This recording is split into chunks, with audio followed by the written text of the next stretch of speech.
તો નમસ્કાર મિત્રો, આજના આ વિડીયોમાં રાજ્ય સરકાર દ્વારા મિત્રો ખેડૂત અકસ્માત વીમા યોજના અંગે એક મહત્વની અપડેટ જાહેર કરી છે। તો કઈ મિત્રો અપડેટ છે તેમજ શું અપડેટ તમને મળવાપાત્ર છે તે તમને એ માહિતી આપીશું। તો સ્ક્રીન પર તમે જોઈ શકો છો ખેડૂત હિતમાં રાજ્ય સરકારનો મહત્વનો નિર્ણય કે જે મિત્રો ખેડૂત ખાતેદાર અકસ્માત વીમા યોજના અંતર્ગત અત્યાર સુધીમાં ખેડૂત ખાતેદાર અથવા ખેડૂત વારસદારના કિસ્સામાં મરણના કિસ્સામાં રૂપિયા 2 લાખની સહાય મળતી હતી। એટલે કે જો મિત્રો ખેડૂતનું અકસ્માતમાં મૃત્યુ થાય તો તેમના વારસદારને 2 લાખની સહાય મળતી હતી, પરંતુ જે હવેથી વધારીને 4 લાખ કરી દેવામાં આવી છે। એટલે કે 4 લાખ કરવામાં આવી છે।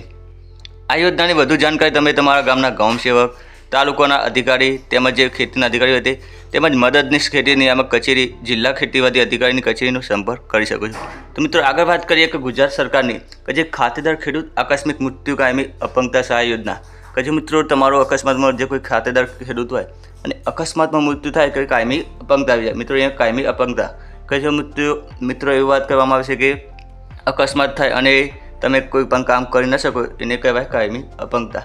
તેવા કિસ્સામાં મિત્રો 26મી જાન્યુઆરીથી 1996થી આ યોજના શરૂ કરવામાં આવી છે કે જે આકસ્મિક વીમા યોજના ખેડૂતો માટે। આ યોજનાનો મુખ્ય ઉદ્દેશ્ય હતો કે ખાતેદાર ખેડૂતના અકસ્માતથી મૃત્યુ થાય કે કાયમી અપંગતા આવે તો તેના વારસદારને આર્થિક સહાય પૂરી પાડવાનો હતો। તો મિત્રો આ યોજના 26મી જાન્યુઆરી 1996થી શરૂ થઈ હતી।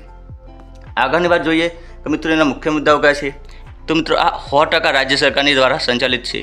તો મિત્રો આ યોજના છે તે 100% રાજ્ય સરકારની દ્વારા સંચાલિત છે। રાજ્ય સરકાર ખેડૂતો માટે વીમા પ્રીમિયમ ચૂકવે છે કે મિત્રો આનું જે પ્રીમિયમ આવે તે રાજ્ય સરકાર ચૂકવે છે।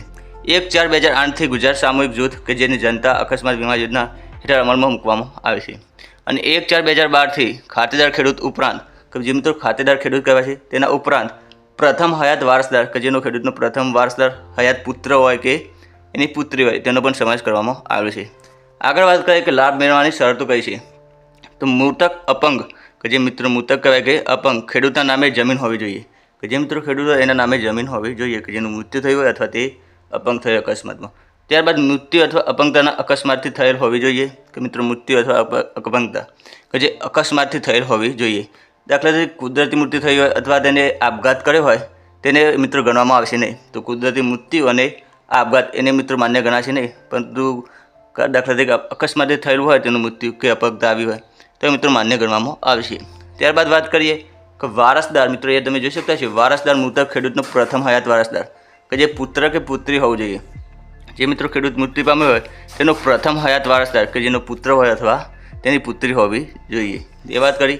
હવે મિત્રો લાભાર્થીનો ક્રમ અહીંયા આપેલો છે કે પતિ પત્ની હોય કે દાખલા તરીકે બાળકો હોય, એમના માતા પિતા, પૌત્ર પૌત્રીઓ, બહેનો તેમજ અપરિણિત મિત્રો વિધવા હોય તેનો પણ સમાવેશ કરવામાં આવે છે।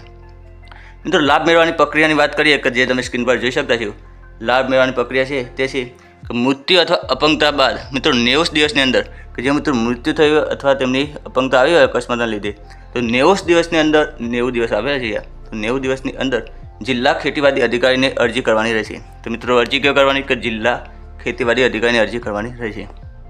કયા કયા દસ્તાવેજો જરૂર પડશે તેમાં તમારે એક અરજી કરવી પડશે, મૃત્યુનું પ્રમાણપત્ર આપવાનું રહેશે, પોસ્ટમોર્ટમ રિપોર્ટ આપવાનું રહેશે, FIR તેમજ તલાટી સાહેબ પંચનામું, મેડિકલ સર્ટિફિકેટ, અપંગતાના કિસ્સામાં મિત્રો અહીંયા મેડિકલ સર્ટિફિકેટ ફરજિયાત આપવું પડશે અને ડ્રાઇવિંગ લાયસન્સ કે જો લાગુ પડતું હોય અપંગતાના કિસ્સામાં તો ડ્રાઇવિંગ લાયસન્સ પણ તમારે આપવું પડશે જો લાગુ પડતું હોય તો।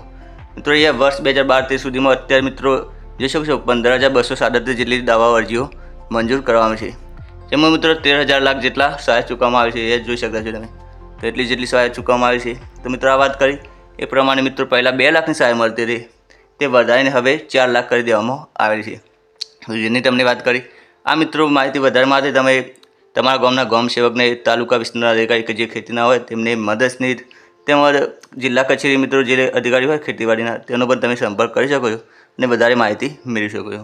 તો મિત્રો આ વાત કરી તે ખેડૂત અકસ્માત વીમા યોજના અંગેની, અને તમારે કોઈ બીજી માહિતી જોઈતી હોય તો તમે કોમેન્ટમાં જણાવી શકો છો। ડિસ્ક્રિપ્શનમાં આપણે એક નંબર આપીશું, તો વોટ્સએપ ગ્રુપમાં પણ જરૂરથી જોઈન થઈ જજો જેથી તમને પણ અપડેટ મળતી રહે। બાકી આ વિડીયોને તમારા મિત્રો તેમજ કોઈ ખેડૂતો હોય તેમને જરૂરથી શેર કરી દેજો।